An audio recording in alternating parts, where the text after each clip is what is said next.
So let's think about our Snoopy protocols that we've talked about, our bus-based protocols, and the performance and the asymptotic performance requirements of them.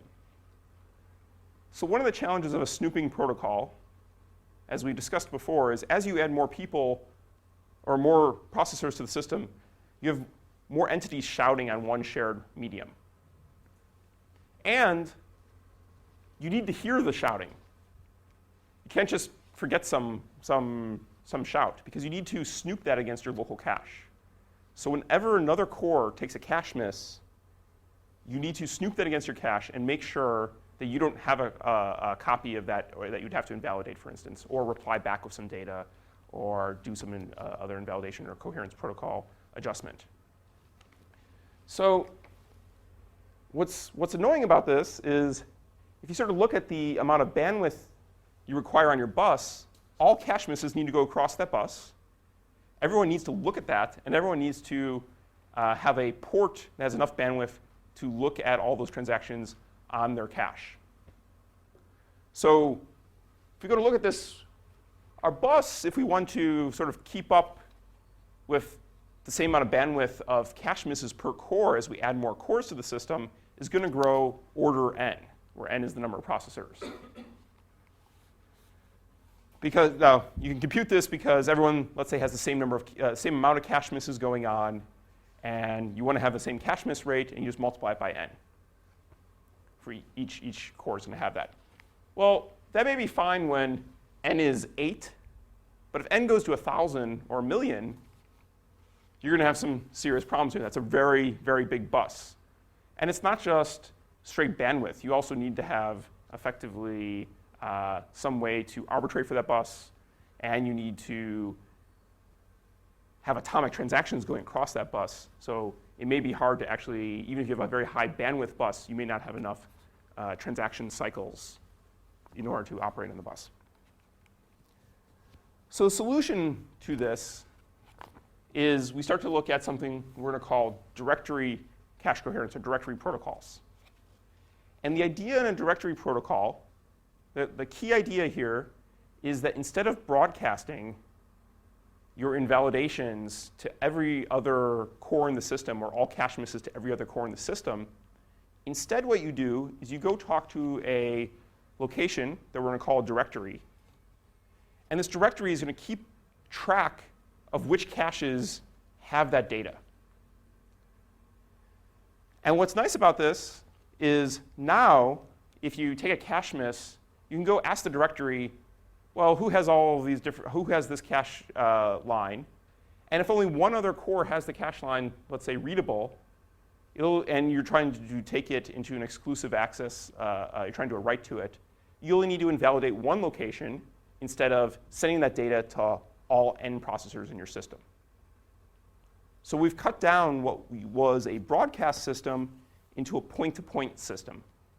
But the overhead that we have to keep now is we need to track in a directory all the locations that have, or all the caches which could have a particular cache line in it. And we'll go through a much more complicated example of that, but that's the overall key idea. And this is going to turn what was a broadcast into a point-to-point communication. And we can use point-to-point interconnects for this. Another good point of scalability here is you can actually have different directories. So you don't have to have one big monolithic directory. Instead, you can segment the address space somehow. And depending on the address that you have, you can go to a different directory. And by going to these different directories, you can actually increase the bandwidth to your directories. OK, so let's see how this fits into like a block diagram here. We have CPUs that are trying to communicate with other CPUs via shared memory. And they go check their cache first. If it's not in the cache, before, they would have to communicate across a bus, and everyone would have to look at that traffic. But instead, in our directory cache coherence, they'll send a message from their cache to the directory controller associated with the address. So they're going to send a message here to this directory controller. And the directory controller is going to keep track for every single line in or the basic directory controller here is going to keep track for every single line in memory the list of possible other caches which could potentially have that piece of data. And we're going to call that the sharer list, or the share list. And this is, right now, if we look at this, might still be a uniform communication network. So let's say in here you have some omega network. Anyone can talk to anyone else, and the latency through it is fixed. So this is still a uniform memory access system. We didn't have to go non-uniform here. So no cache is necessarily closer or farther away to any other piece of memory in a system like this. So this is kind of our naive directory cache coherence protocol. But what's still nice here is we don't have to broadcast. We can, across our, let's say, our omega network or mesh network or something else in the inside here, we like to send from this cache directly to this controller. If no other cache has it, let's say readable or writable or anything like that, it can just respond back with the memory, the data from memory. If not, instead of invalidating and broadcasting and invalidate to all other cores, instead now the directory can just say, oh, this core, this cache and this cache have copies. I need to send two messages, one to this cache, one to that cache, and validate them. Wait for the responses, and then reply back with the data. So we can decrease our bandwidth that we use in the common case across our interconnection network. So I wanted to show a slightly different picture here, which is very similar to the previous picture. But what you'll notice is that the memory and the directory now are connected to an individual CPU. So why do we do this? Well, if you're building one of these scalable systems, some sort of like supercomputer, it might be a good property that as you add more CPUs to the system, you also add more memory. And maybe more directory storage or something like that. Another positive of a design like this is this CPU now is actually close to this memory bank. And we can try to take advantage of that. So one question comes up is, how can we take advantage of that? Anyone have any thoughts? OK, so shared data, we don't know where it's going to be accessed. It could be accessed by all 6 CPUs and all 6 caches here. But it's very common that your stack for your program is going to be only accessed local, and the instruction memory for your program is only going to be accessed local. So you could potentially have performance benefits by putting the instruction and memory, or instruction and let's say stack, and maybe even some portion of the heap close to this core. Because then you can access that really quickly, but only shared data has to go across this interconnect. And well, in fact, that has a fancy name. So systems where some data is close and some data is far away are called non-uniform memory access, or NUMA. And you might see this actually even in your desktop processors are actually moving towards NUMA systems. Some of them are actually, if you go look at some of the, I believe it's the AMD chips today are already NUMA systems even on a single die, or not a single die, excuse me, a single chip with multiple dies or something like that. There will actually be 2 NUMA nodes inside them, sort of one for one memory controller, one for another memory controller. So if you go into something like Linux and you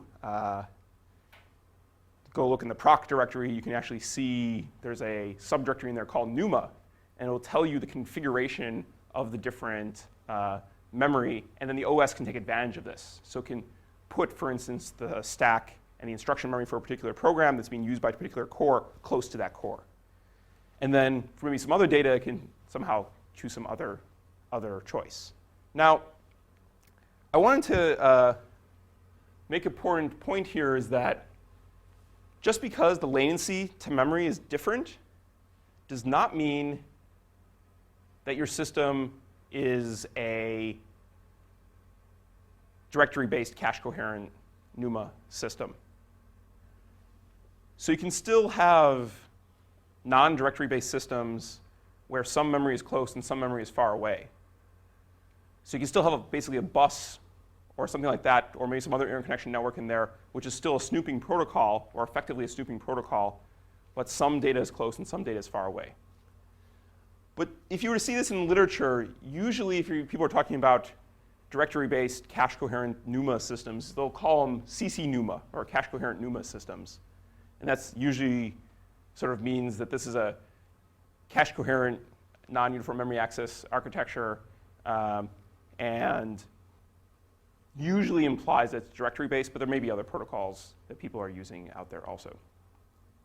OK, so I wanted to go back one slide here, and I wanted to finish off talking about one topology, which is interesting.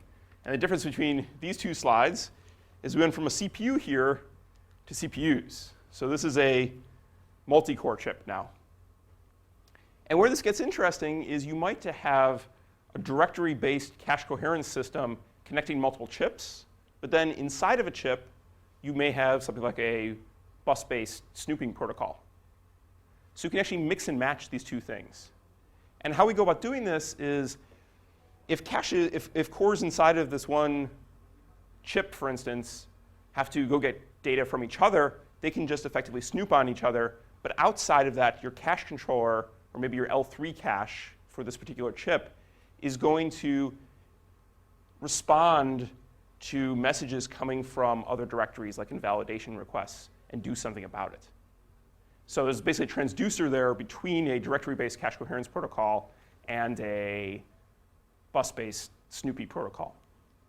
And this is pretty common these days, especially given that you have a fair number of multi-core systems showing up and being used in more of these directory-based cache coherence systems. And we'll talk about one of them at the end, actually the SGI UV systems, or UV1000, which we'll talk about, uses off-the-shelf Intel parts, modern-day sort of Core i7 parts, mixed together with a NUMA and directory-based coherence system to connect all the chips together. So there's a transducer from the external Snoop bus protocol to the directory-based coherence protocol.